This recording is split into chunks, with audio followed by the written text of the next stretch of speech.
Hey, it's the Empire. Don't forget to hit the like button, the subscribe button, and the bell icon for more videos. We taking over. Let's go, champ. Hit that like button, hit that subscribe button right now. Let's go. Hey, it's the Empire, Geoboxing Empire, back with some more boxing.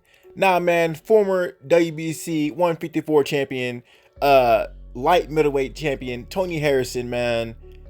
Man, you know, his biggest win was JERMELL CHARLO, man, and that was career defining for him. But recently, he just had a recent fight, and you understand that Tony Harrison, before this fight, hasn't fought since 2019. So it's going on a year and, a month. He fought, or a couple months, and he fought BRYANT PERRELLA. Now, that being said, man, he fought a hard fight to a draw, fighting BRYANT PERRELLA.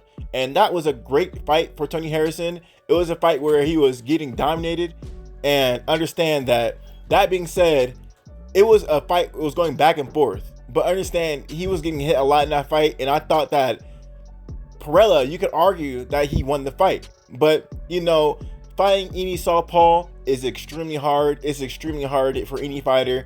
I think JERMELL CHARLO's hardest fight was Korobov, and JERMELL CHARLO's hardest fight, in my opinion, besides the Tony Harrison loss, was Austin Trout, for sure. A lot of fighters struggle with southpaws, and understand that BRYANT PERRELLA, he could be the next big thing. Who knows? Who knows? But Tony Harrison, that draw with BRYANT PERRELLA, I don't know, man. He could be dog food for JERMELL CHARLO if they decide to run it back one more time. Understand that Tony Harrison, before this PERRELLA fight, was calling out JERMELL CHARLO, lines only, little bro, he'll box you 1 second and then he'll go wild on you the next. JERMELL CHARLO is an extremely exciting fighter because for the most part he can outbox you and then he'll go wild on you.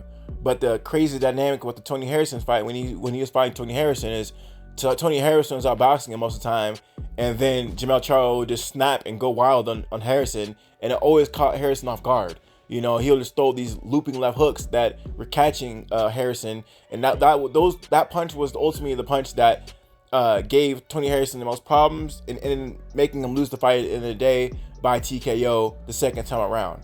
But that being said, man, Tony Harrison, the 154 division is extremely stacked, and a lot of these belts have been going left and right. They've been getting tossed around like like patty cake or hopscotch, like hot potato. That's what I meant to say, like hot potato. And Mel has been keeping the title this long, and I mean, out of all champions, he's definitely having it the longest, and he's going to be unified very soon, most likely by fighting Brian Costano, an Argentine fighter. Now, that being said, man, Tony Harrison, he's going to have to do a little more to get that JERMELL CHARLO fight, something a little more impressive, because that fight was not too impressive with PERRELLA.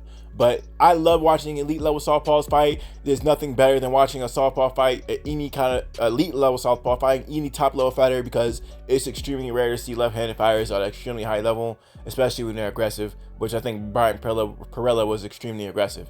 The thing with Harrison, if you guys watch the fight, Harrison, he's known for jabs, and he's known for having good timing in between disrupting you with a jab. But he's fighting a southpaw. Southpaws, you're more likely to get hit with the straight left before you hit him on a jab. So Harrison, while he was trying to touch the guy, PERRELLA was trying to stop him with them straight lefts, and Harrison got hit a lot of times with those straight lefts. But yeah, man, it was a good fight for Harrison. I mean, it was a draw, so no one really lost, right? I mean, it was a tie. You can't do much, you can't do much about that. You can't say either really won because it was a draw. Now, that being said, man, Tony Harrison is still a phenomenal fighter. One of my favorite fighters in the division, right? Former WBC champion, facts. Light middleweight champion. So we're gonna see how his career goes. Understand that Harrison is from Detroit, huge black population. He has a huge fan base there because Detroit is mostly black. Therefore the city is gonna get behind him. That being said, we're gonna see how his career goes from here, man. I'm just excited to see him again. December 2019 is an extremely long time to wait for a fighter to fight again. It's been over a year, right? It's been over a year since we've seen a fight. But, hopefully with things getting back to normal, things opening back up, he can stay more active. Maybe his counter-punching abilities weren't as sharp as they usually are because of the long layoff, but he's back in action now. And, I mean, hey, man, a draw is a draw. We're gonna see where his career goes from here. Hopefully he gets a big win soon. Maybe him versus Erickson Lubin. That'd be a phenomenal fight. That's a 50-50 fight. If he can get past that fight with flying colors, that would be amazing. You know, a lot of people will probably have Erickson Lubin winning, but I don't know. That's a tough fight. It's a tough fight. Anyway, man, let me know how you guys feel about it though, man. My boy Tony Harrison struggles, but comes back. He gets a draw. That's good enough. The guy didn't take an L. It's good enough. Long layoff. We understand, champ. We understand. Let me know how you guys feel about it though. Like, comment, subscribe. This is the Empire. Geobasket Empire. Peace.